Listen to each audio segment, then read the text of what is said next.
ಕರ್ನಾಟಕ ರಾಜ್ಯದ ದಲಿತ ಬಲಗೈ ಸಮುದಾಯದ ಹಿರಿಯ ನಾಯಕ ಹಾಗೂ ಸಮಾಜ ಕಲ್ಯಾಣ ಸಚಿವರಾಗಿರುವ ಡಾಕ್ಟರ್ ಎಚ್.ಸಿ. ಮಹದೇವಪ್ಪ ಅವರನ್ನ ರಾಜ್ಯದ ಉಪಮುಖ್ಯಮಂತ್ರಿಯಾಗಿ ನೇಮಕ ಮಾಡಬೇಕೆಂದು ಕರ್ನಾಟಕ ರಾಜ್ಯ ದಲಿತ ಸಂಘರ್ಷ ಸಮಿತಿ ಆಗ್ರಹಿಸಿದೆ.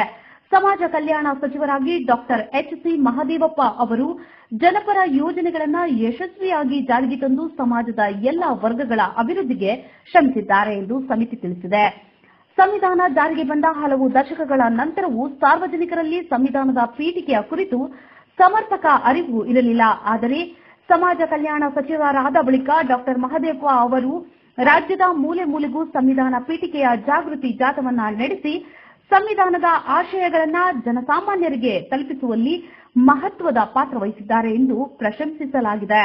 ಡಾಕ್ಟರ್ ಬಿಆರ್ ಅಂಬೇಡ್ಕರ್ ಅವರ ಚಿಂತನೆಗಳನ್ನು ಜನರಿಗೆ ತಲುಪಿಸುವ ನಿಟ್ಟಿನಲ್ಲಿ ಅವರು ನಿರಂತರವಾಗಿ ಕಾರ್ಯನಿರ್ವಹಿಸುತ್ತಿದ್ದು, ದಲಿತರು, ಹಿಂದುಳಿದ ವರ್ಗಗಳು ಹಾಗೂ ಅಹಿಂದ ಸಮುದಾಯಗಳ ನಾಯಕರನ್ನ ಗುರುತಿಸಿ ಪ್ರೋತ್ಸಾಹಿಸುವ ಕೆಲಸ ಮಾಡಿದ್ದಾರೆ ಎಂದು ಸಮಿತಿ ಹೇಳಿದೆ.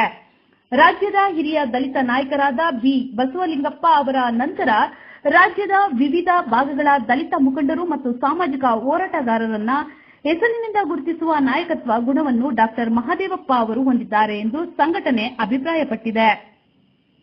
ಆದ್ದರಿಂದ ರಾಜ್ಯ ಹೊಸ ರಾಜಕೀಯ ಸಮೀಕರಣದಲ್ಲಿ ಡಾಕ್ಟರ್ ಎಚ್.ಸಿ. ಮಹದೇವಪ್ಪ ಅವರಿಗೆ ಉಪಮುಖ್ಯಮಂತ್ರಿ ಸ್ಥಾನ ನೀಡಬೇಕು. ಇಲ್ಲವಾದರೆ ಕಾಂಗ್ರೆಸ್ ಪಕ್ಷಕ್ಕೆ ದಲಿತ ಸಮುದಾಯದ ಅಸಮಾಧಾನ ಎದುರಾಗುವ ಸಾಧ್ಯತೆ ಇದೆ ಎಂದು ಕರ್ನಾಟಕ ರಾಜ್ಯ ದಲಿತ ಸಂಘರ್ಷ ಸಮಿತಿ ಎಚ್ಚರಿಸಿದೆ.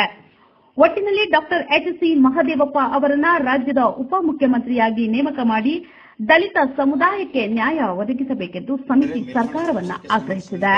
ಈ ಮೂಲಕ ತಮ್ಮಲ್ಲಿ ವಿನಂತಿ ಪೂರ್ವಕವಾಗಿ ಆಗ್ರಹಿಸುವುದು ಏನೆಂದರೆ, ಈ ಹಿಂದೆ ಕರ್ನಾಟಕ ಸರ್ಕಾರದ ಮಂತ್ರಿಮಂಡಲದಲ್ಲಿ ರಾಜ್ಯದ ದಲಿತ ಬಲಗೈ ಸಮುದಾಯದ ನಾಯಕರಾದ ಎಸ್.ಸಿ. ಮಹದೇವಪ್ಪ ಅವರು ಸಮಾಜ ಕಲ್ಯಾಣ ಇಲಾಖೆ ಸಚಿವರಾಗಿ ಯಶಸ್ವಿಯಾಗಿ ಕಾರ್ಯನಿರ್ವಹಿಸಿದ್ದು ಜನಕಲ್ಯಾಣ ಕಾರ್ಯಕ್ರಮಗಳನ್ನು ಮಾಡಿರುತ್ತಾರೆ. ಸಂವಿಧಾನ ಜಾರಿಗೆ ಬಂದು ಹಲವು ದಶಕಗಳಾದರೂ ರಾಜ್ಯದ ಸಾರ್ವಜನಿಕ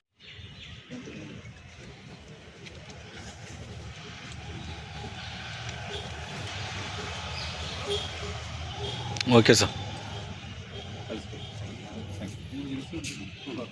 ಈ ರಾಜ್ಯದಲ್ಲಿ ಅಹಿಂದ ನಾಯಕ ಆಗಿರ್ತಕ್ಕಂಥ ಸಿದ್ದರಾಮಯ್ಯನವರ ಒಂದು ರಾಜೀನಾಮೆಯಿಂದ ತೆರವುಗೊಂಡಿರ್ತಕ್ಕಂಥ ರಾಜ್ಯದ ಮುಖ್ಯಮಂತ್ರಿ ಹುದ್ದೆಗೆ ನಿಯೋಜಿತ ಮುಖ್ಯಮಂತ್ರಿಗಳಾಗಿ ಪ್ರಮಾಣ ವಚನ ಸ್ವೀಕರಿಸ್ತಿರ್ತಕ್ಕಂಥ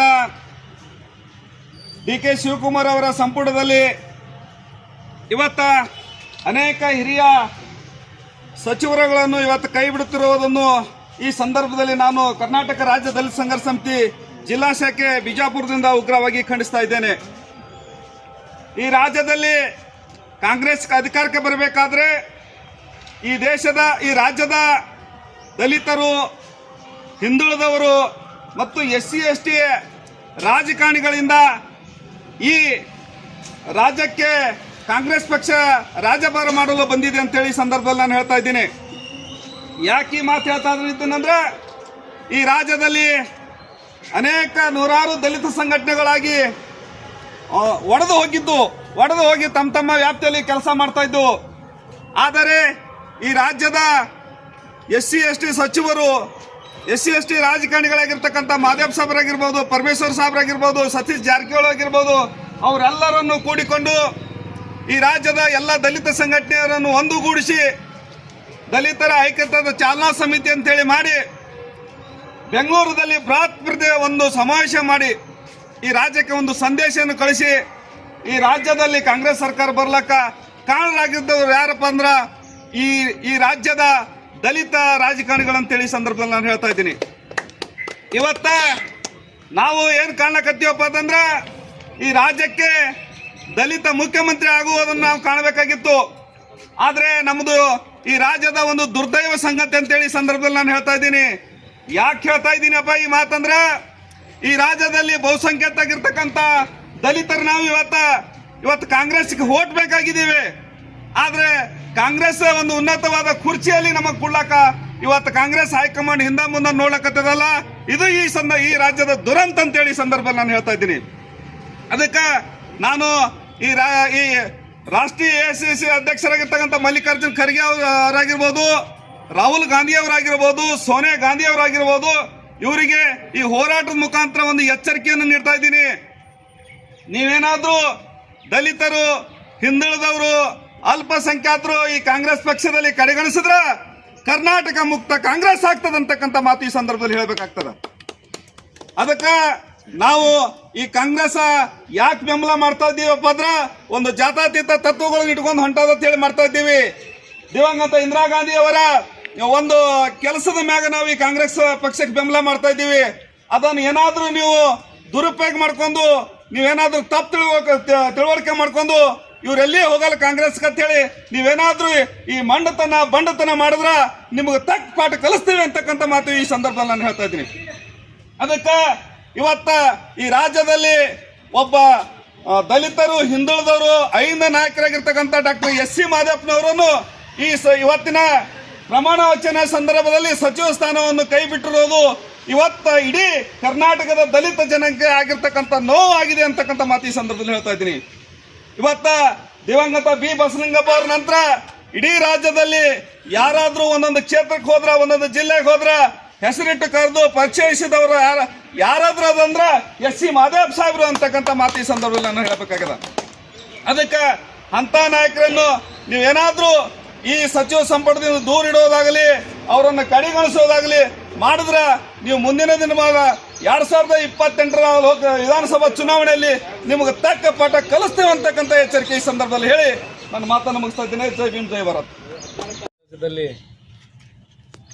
ರಾಜಕೀಯ ಮಧ್ಯಂತರ ಇವತ್ತೇನು ಅಧಿಕಾರ ಹಂಚಿಕೆ ವ್ಯಾಪ್ತಿಯೊಳಗಡೆ ಮಾನ್ಯ ಸಿದ್ದರಾಮಯ್ಯವರು ರಾಜೀನಾಮೆ ಕೊಟ್ಟು ಈಗ ಡಿ ಕೆ ಶಿವಕುಮಾರ್ ಅವರು ನೂತನ ಮುಖ್ಯಮಂತ್ರಿಗಳಾಗಿ ಪ್ರಮಾಣ ವಚನ ಸ್ವೀಕರಿಸುವಂಥ ಸಂದರ್ಭದಲ್ಲಿ ಸಾಕಷ್ಟು ಹಿರಿಯ ಸಚಿವರನ್ನು ಕೈ ಬಿಟ್ಟು ಅವರಿಗೆ ಅವಮಾನ ಮಾಡಿರುವಂಥ ಕೆಲಸ ಇವತ್ತು ರಾಜ್ಯದಲ್ಲಿ ನಡೀತಾ ಇದೆ.